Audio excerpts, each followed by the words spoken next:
Welcome to Ireland, everybody, where driving on the left is right. Our first stop on the Emerald Isle will be Kylemore Abbey. Built for the family of a textile manufacturing company in 1867, it took 4 years to complete. It had 33 bedrooms, 4 bathrooms, 4 sitting rooms, a ballroom, billiard room, library, study, schoolroom, smoking room, gun room, and various offices for the domestic staff. It was sold to the Duke and Duchess of Manchester in 1909, but they lost it. They were forced to sell because of gambling debts, and they sold it to the Irish Benedictine nuns who ran a school for girls there for several years. The school finally closed in June of 2010. Much of the upkeep today comes from the revenue provided by the tourists who stop by to see the abbey. Blarney Castle is one of the biggest tourist attractions in Ireland. It was built 600 years ago. People come here to kiss the Blarney Stone. Do that, and we're told you will never again be at a loss for words. Killary Fjord is located in the west of Ireland. It's one of 3 glacier fjords that still exist in the country. It was part of a famine relief project during the 19th century. Agriculture, specifically aquaculture, is important locally. Mussel rafts are a common sight. They're raised in the Killary Fjord. On the hillsides everywhere in Ireland, you'll find sheep. And most everywhere there's sheep, you'll find sheep dogs who respond to whistle calls to fetch any of those sheep the herders want. While there's plenty to see throughout the countryside of Ireland, the cities are unique as well. There is history everywhere, especially evident in cities such as Galway. As we walk through these ancient streets, you see buildings that are literally hundreds of years old.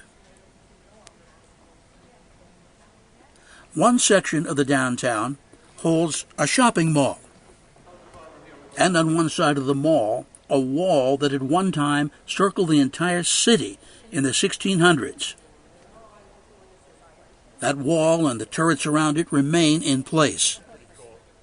And then there are the stories, like one about a mayor who had to execute his own son.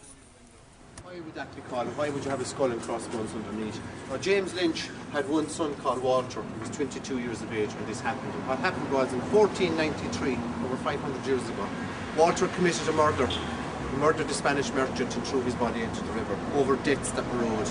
Okay? This is the best way. Cancelling your debts in medieval times to kill whoever you owed the debts to. So he was caught for the crime. He admitted the crime.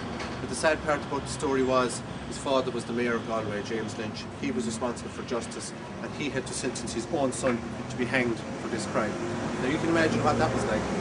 Now on the morning of execution, when they brought Walter to the square, Eyre Square, remember I said where the execution site was? The executioner refused to do it. He didn't turn up. He said, no way. What if the mayor changes his mind later, it'll be too late.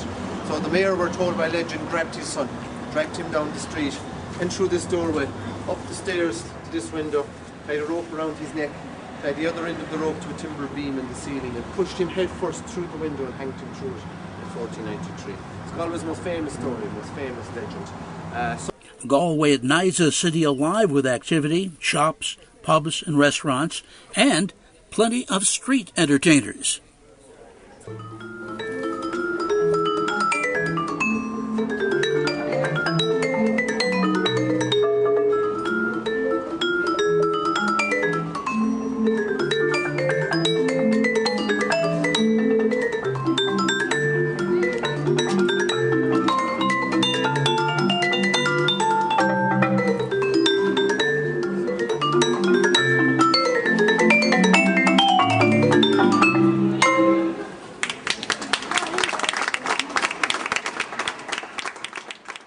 Harry Potter fans will undoubtedly recognize the Cliffs of Moher. The cliffs are located in the southwestern edge of Ireland. They raise 390 feet above the Atlantic Ocean at Hag's Head and reach their maximum height of 702 feet. The cliffs rank among the top visited tourist sites in Ireland, receiving almost 1 million visitors each year.